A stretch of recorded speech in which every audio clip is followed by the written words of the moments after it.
Good morning friends, my self doctor Ayush Jain.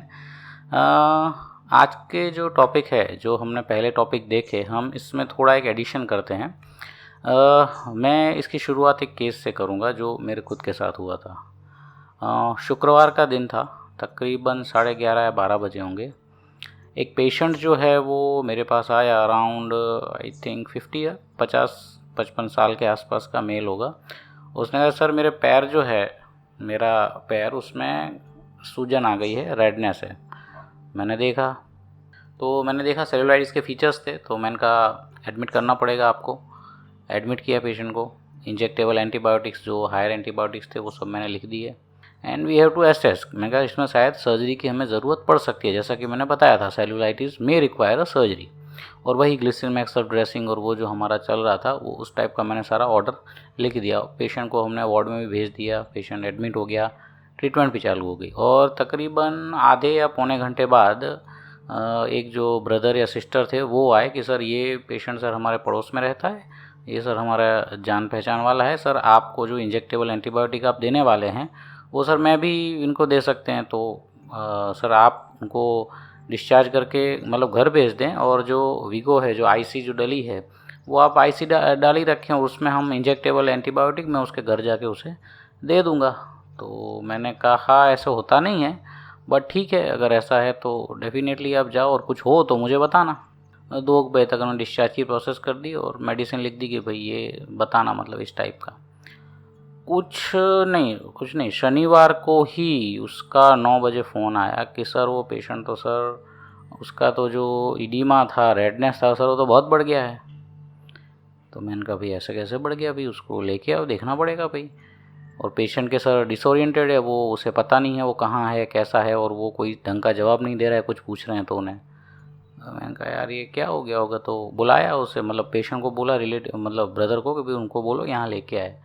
Patient तकरीबन वही 9 बजे उसका फ़ोन आया, तो आई थिंक 10 बजे तक पेशेंट जो था वो आ चुका था, मतलब मेरे पास। और मैंने देखा तो मैं बताता हूँ कि लेस देन 24 आवर में क्या हुआ। अभी 24 घंटे भी पूरे नहीं हुए थे। 24 घंटे पहले वो पेशेंट अकेला मेरी ओपीडी में चल के आया था और ख़ुद मुझे हिस्ट्री दे रहा था कि सर मुझे ऐसा ऐसा ऐसा हो रखा है। आज वो पेशेंट लेस देन 24 आवर वो डिसोरिएंटेड था। उसे पूछें, उसे कुछ पता नहीं था, उसे कोई होशो हवास नहीं था। उसको फीवर था। पैर जो मैंने बताया, जो रेडनेस और सेल्यूलाइटिस, पहले उसके जो अपनी पैर की जो घुटी होती है, जो क्या कहते हैं एंकल, वो एंकल से थोड़ा ऊपर तक उसको रेडनेस और इडीमा था जब वो मेरे पास आया था।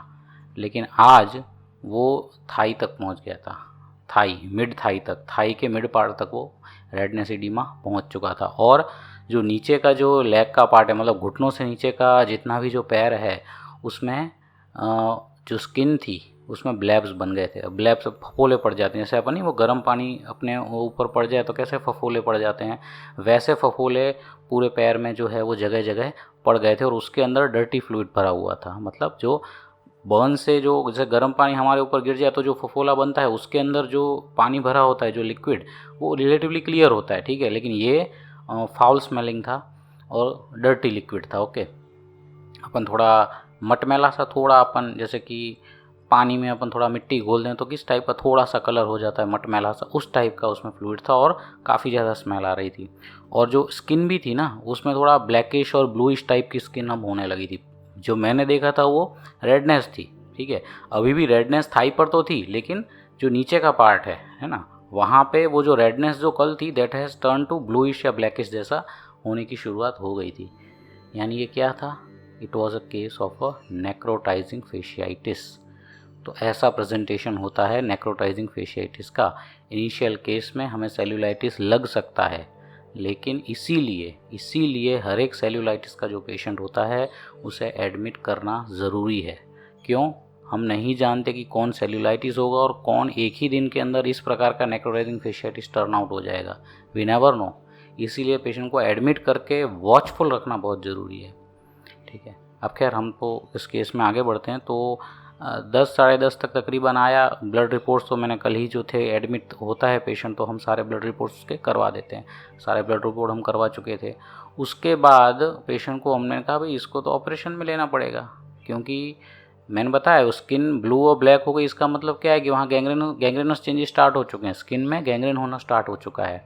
गैंग्रेन यानी टिश्यू का डेथ। आप अभी सिंपल टर्म में हम इतना ही समझते हैं, आगे डेफिनेशन वगैरह हम बाद में देखेंगे। तो मैंने कहा इसको तो सर्जरी में तुरंत लेना पड़ेगा और सब कुछ जो है वो काट के हटाना पड़ेगा। तो ब्रदर और उसके जो रिलेटिव्स थे उन्होंने मुझे पूछा कि सर शायद ऐसा हो सकता है कि सर हमने थोड़ी कम पावरफुल एंटीबायोटिक दी हो, इसकी वजह से इन्फेक्शन बढ़ गया हो। हम शायद अगर कोई ज़्यादा पावरफुल एंटीबायोटिक देते तो सर शायद ऐसा ना होता, या सर अभी सर सर्जरी करने की ज़रूरत है सर, हम अभी कोई और इससे महंगी वाली दवाई अगर हम दें तो सर शायद बच सके। ये एक बहुत बड़ा मिसकॉन्सेप्शन होता है काफ़ी लोगों के माइंड में भी कि सर अगर एकदम भारी दवा देंगे ना तो सर सर्जरी की ज़रूरत नहीं पड़ेगी। नहीं, ऐसा नहीं है। सर्जरी अगर इस टाइप का ऑल्टरनेटिव होता हर एक केस के अंदर, देखो मैं ऐसा नहीं कह रहा हूँ कि हर एक केस में ऐसा होता है, ठीक है, कुछ केस में डेफिनेटली अगर हम हायर एंटीबायोटिक मेडिसिन दें तो सर्जरी की रिक्वायरमेंट कभी कभार अवॉइड की जा सकती है, पर वो फंडा जनरलाइज सबके ऊपर अप्लाई नहीं होता। नेक्रोटाइजिंग फेशियाइटिस एक ऐसा इन्फेक्शन है कि आप उसमें कोई भी एंटीबायोटिक दे देंगे सर्जरी तो आएगी ही आएगी। इसलिए ये एक बहुत बड़ा मिसकॉन्सेप्शन कभी कभार यूजी स्टूडेंट्स या जो कभी कभार पैरामेडिक्स के जो स्टूडेंट्स होते हैं उनके माइंड में एक रहता है कि सर एकदम आप हैवी दवा दे दीजिए तो सर ये चीज़ ना आगे बढ़े ही नहीं। ऐसा नहीं होता। नेक्रोटाइजिंग फेशियाइटिस आगे बढ़ेगा ही बढ़ेगा, आप चाहे कोई भी दवा उसको दे दें, क्योंकि वो इन्फेक्शन इस टाइप का है, ठीक है। इसके अंदर सर्जरी में मैंने क्या बताया रिलेटिव्स को, नहीं सर्जरी तो हमें करनी ही पड़ेगी। सर्जरी में क्या करेंगे सर आप, सर्जरी में जितना भी जो इन्फेक्टेड स्किन और जो गैंग्रेनस स्किन चेंजेस हो चुके हैं जो स्किन के अंदर, वो सारा का सारा स्किन और सबक्यूटेनियस टिश्यू हम काट के निकाल देंगे। इस टाइप की सर्जरी जो है वो हम करेंगे। इस टाइप की सर्जरी मैंने बताया कि करना पड़ेगा और करना ही पड़ेगा। You do not have option, क्योंकि अगर आप कुछ नहीं करेंगे तो पेशेंट तो मर जाएगा, ठीक है। अब हम जब भी कहते हैं पेशेंट को कि सर ये तो सर्जरी करना पड़ेगा, और एट दैट टाइम हमारा हॉस्पिटल में कोई इतना चार्जेस नहीं था, पूरी सर्जरी का सब चार्ज मिला के आई थिंक 4 से 5 हज़ार ही था, मतलब क्योंकि वो ट्रस्ट का हॉस्पिटल था और मेडिकल कॉलेज भी था, तो मतलब एवरीथिंग वॉज वेरी चीप, है ना। तो मैंने कहा कोई ज़्यादा खर्चा नहीं है, आप करवा लीजिए सर्जरी और इट इज़ नीडेड। पर अब वही होता है कि रिलेटिव्स में क्या है, जब भी हम बोलते हैं एक सर्जरी करवाओ, वो अपने दूसरे 4 लोगों से पूछेगा, ऐसे कर करके जो है वो फिर वो दूसरा कोई रिलेटिव आएगा, वो बोलेगा सर मुझे समझाइए सर सर्जरी की क्यों ज़रूरत है। अब ठीक है, ऐसा होता ही है, हम किसी में कुछ कह नहीं सकते, जो भी है। अब वो सब लेने करने में और पेशेंट को ऑपरेशन में लेने में तकरीबन 11 या 12 बजे तक का टाइम हो गया। मतलब बात 10 बजे मुझे पता चला, 9 बजे ब्रदर का फ़ोन आया, 10 साढ़े 10 पर ये हुआ, और ओटी में लेने से पहले पेशेंट एक्सपायर हो चुका था। पेशेंट एक्सपायर्ड 12 बजे से पहले उसकी डेथ नोट और सीपीआर देने वाला मैं ही था। I was the one who was giving the CPR, cardiopulmonary resuscitation, जो अपन ये चेस्ट कंप्रेशन करते हैं ना, वो वाला। Patient expire in less than 24 hour, ठीक है। अगर शायद रात को पता चल जाता और रात को सर्जरी करते तो कुछ आउटकम अलग हो सकता था। लेकिन कहने का जो मेरा जो तात्पर्य है इसके अंदर वो ये है कि नेक्रोटाइजिंग फेशियाइटिस एक बहुत ही सीवियर इन्फेक्शन है, उसको आइडेंटिफाई करना बहुत ज़रूरी है। और इनिशियल केस में हम डिफ्रेंशिएट करना हमारे लिए मुश्किल है कि ये सेल्यूलाइटिस ही है या नेक्रोटाइजिंग फेशियाइटिस है, क्योंकि नेक्रोटाइजिंग फेशियाइटिस की क्या खासियत होती है, इट्स अ रैपिडली स्प्रेडिंग। पहली कैरेक्टरिस्टिक तो क्या है, रैपिडली स्प्रेडिंग है, जैसा कि मैंने बताया, इस इंसिडेंट से आपको पता चलेगा। दूसरा, it's a gangrene of rapidly developing gangrene, infective gangrene of skin and subcutaneous tissue. मैंने बताया पहले रेडनेस वगैरह थी और फिर सीधा गैंग्रेनस चेंजेस जो है वो लोअर मतलब नीचे से स्टार्ट हो गए थे, है ना, ब्लैक कलर का होना वो उस टाइप का। और दूसरा, जो स्किन होती है उसके ऊपर ब्लैब्स होते हैं, और उसमें जो वाटर होता है, जो डर्टी वाटर, उसको कभी कभार फिश वाटरी डिस्चार्ज या ऐसा भी बोलते हैं। मतलब एक डर्टी स्मेल वाला जो होता है वो फ्लूइड उसके अंदर होता है, और इतना ज़्यादा वो स्मेली होता है, मतलब इतना ज़्यादा उसकी इरिटेटिंग स्मेल होती है कि पेशेंट अगर वार्ड में है ना तो आप वार्ड में एंटर नहीं कर पाएंगे, इतनी ज़्यादा स्मेल आती है कभी कभार। सो ये एक इसकी खासियतें हैं, इससे आप पता कर सकते हैं कि नहीं this is now necrotizing fasciitis. तो इस टाइप का इसमें प्रेजेंटेशन होता है, और उसमें तो सर्जरी करनी ही पड़ेगी, और सर्जरी नहीं करेंगे तो क्या रिज़ल्ट आएगा ये मैंने आपको बताया। और ऐसा मैं आपको एक दूसरा भी एग्ज़ाम्पल देता हूँ। मेरे पास एक पेशेंट जो है वो आया था, उसको बटक्स में था, बटक्स में उसको इडीमा था, थोड़ा बहुत रेडनेस था। मैंने एडमिट रखा। दूसरे दिन मैंने दोपहर को एडमिट किया था पेशेंट को, दूसरे दिन शनिवार की सुबह जब मैं 9 बजे राउंड में लेने गया, पूरा जो सिर्फ बटक्स के अंदर जो उसका रेडनेस और इडीमा था वो पेरिनियम, स्क्रॉटम और लोअर एब्डोमेन तक आ चुका था। बटक्स में से फैल के वो वहाँ तक आ चुका था। ये भी एक नेक्रोटाइजिंग फेशियाइटिस है, मतलब बहुत ही ज़्यादा रैपिडली स्प्रेडिंग होता है। और फीचर्स वही, इसमें ब्लैब्स नहीं बने थे, लेकिन फिश वाटरी डिस्चार्ज, जो स्किन जो थी ना उसमें से कहीं कहीं से डिस्चार्ज आ रहा था, एकदम गंदी स्मेल वाला डिस्चार्ज। ओके, क्योंकि इसमें कुछ केस में डायरेक्ट गैंग्रेन ही होता है, ऐसा ज़रूरी नहीं है कि रेडनेस हो और फिर ही गैंग्रेन हो, क्योंकि इसकी इटियोलॉजी क्या है, ऑब्लिटरेटिव एंड आर्टराइटिस। जो स्किन को जो ब्लड सप्लाई होता है, स्किन को जैसे कोई भी आर्टरीज हैं, तो वो आर्टरीज फिर अल्टीमेटली छोटी छोटी छोटी ब्रांचेस बन के फिर स्किन को सप्लाई करेंगी। तो जो स्किन को सप्लाई करती हैं वो छोटी छोटी जो टर्मिनल ब्रांचेस हैं आर्टरी की, वो ब्रांचेस ही उसमें ब्लॉक हो जाती हैं। अब आर्टरी मतलब ब्लड सप्लाई ही नहीं आएगा तो फिर गैंग्रेन तो होना ही है। सो इसका गैंग्रेन का कारण ये है ना, ऑब्लिटरेटिव एंड आर्टराइटिस। ओके, और उसकी वजह से गैंग्रेन एकदम फास्ट होता है ना, लेस देन 24 आवर के अंदर आप में गैंग्रेनस के चेंजेस जो हैं वो स्किन में आ जाते हैं। तो this is what called necrotizing fasciitis. और ये कितनी इमरजेंसी है मैंने बता दिया। इसमें क्या करना है, पेशेंट को एडमिट करना है, हायर एंटीबायोटिक देनी है, लेकिन साथ में सर्जरी की तुरंत तैयारी करनी है। सर्जरी में क्या करना है, स्किन, सबक्यूटेनियस टिश्यू जितना भी गैंग्रेनस है उसको काट के निकाल देना है। हाँ, पैर काटने की ज़रूरत इसमें नहीं पड़ती। क्यों? क्योंकि ये डीप फेशिया के नीचे नहीं जाता इन्फेक्शन। जैसे हमने आगे के भी इन्फेक्शन देखे, बॉयल, फरंकल, वो सब चीज़ें, वो भी डीप फेशिया के नीचे जो है वो कभी भी नहीं जाते थे। लेकिन ये इन्फेक्शन जो है, ये भी इन्फेक्शन डीप फेशिया के नीचे नहीं जाता है। लेकिन अमाउंट ऑफ टॉक्सिन, अब देखो इसमें इतने सिम्टम्स क्यों आते हैं, लोग ये पूछेंगे कि सर सेल्यूलाइटिस भी तो है सर, सेल्यूलाइटिस में सर इतने सिम्टम्स नहीं आते। मैंने बताया पहले, दोनों की इटियोलॉजी जो है वो अलग है। दूसरा, इतना ज़्यादा जब सबक्यूटेनियस टिश्यू इन्वॉल्व होता है तो जो अमाउंट ऑफ टॉक्सिन्स जो प्रोड्यूस होता है, क्योंकि देखो ऑब्लिटरेटिव एंड आर्टरीज मतलब जो स्किन को सप्लाई करने वाली जो एंड आर्टरीज हैं, जो टर्मिनल आर्टरीज हैं, वो आर्टरी हमारी ब्लॉक हो गई। तो जो स्किन के जो सेल हैं, सबक्यूटेनियस टिश्यू जिसको ब्लड सप्लाई मिलता था, वो सेल की अब डेथ होना शुरू हो जाएंगी।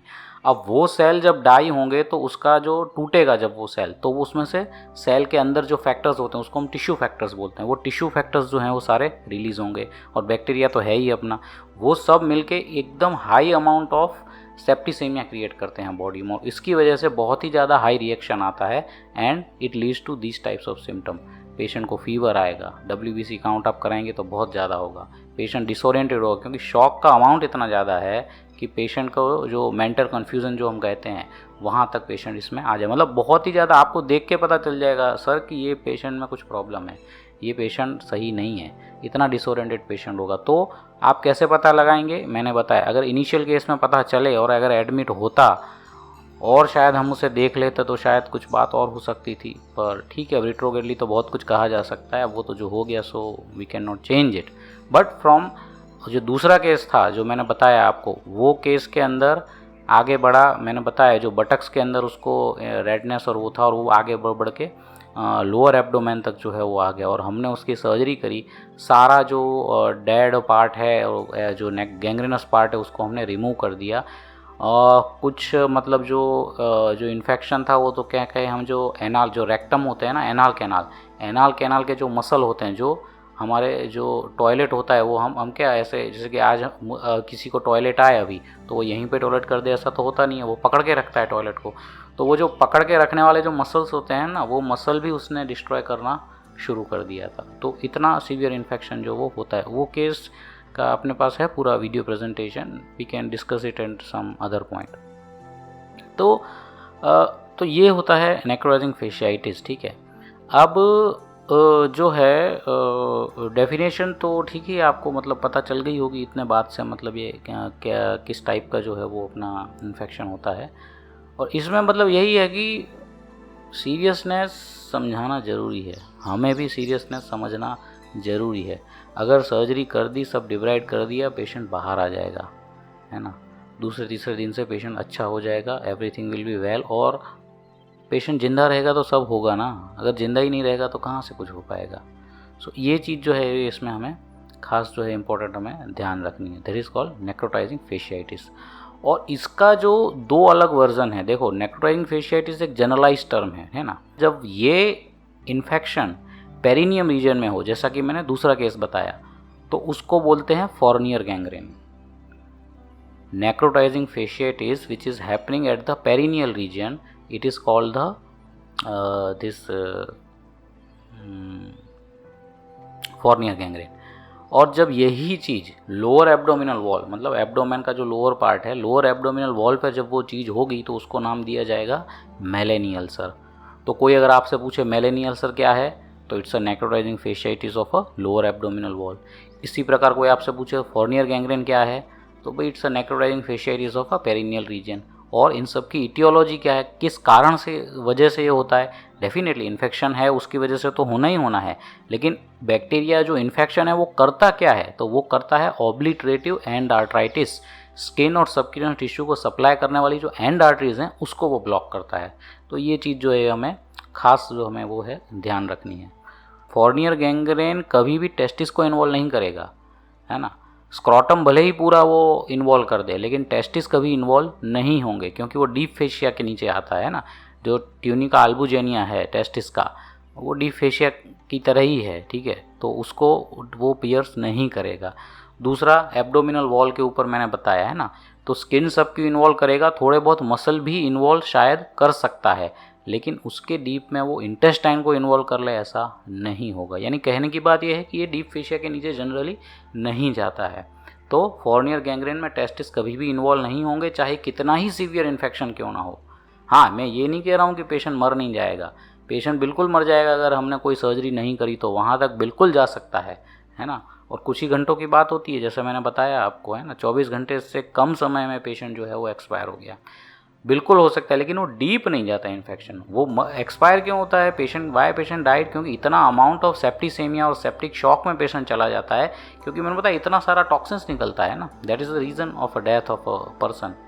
तो आई होप कि आपको समझ में आया होगा ये चीज़ों की सीवियरिटी क्या है और इसको कैसे डिफ्रेंशिएट किया जाता है, मतलब खास करके सेल्यूलाइटिस से किस प्रकार से डिफरेंट है, वो बात आपको याद हुई होगी। और इसमें क्या करना चाहिए वो भी मैंने आपको बताया। Surgery is the answer, surgery करनी ही पड़ेगी, है ना, विथ कवरेज ऑफ एंटीबायोटिक, है ना। तो नेक्स्ट टॉपिक में हम कुछ और जो है वो डिस्कस करने की ट्राई करेंगे। और डेफिनेटली आप अपना फीडबैक बताइए, इसमें आपको क्या एडिशन सब्सट्रैक्शन है। Thank you.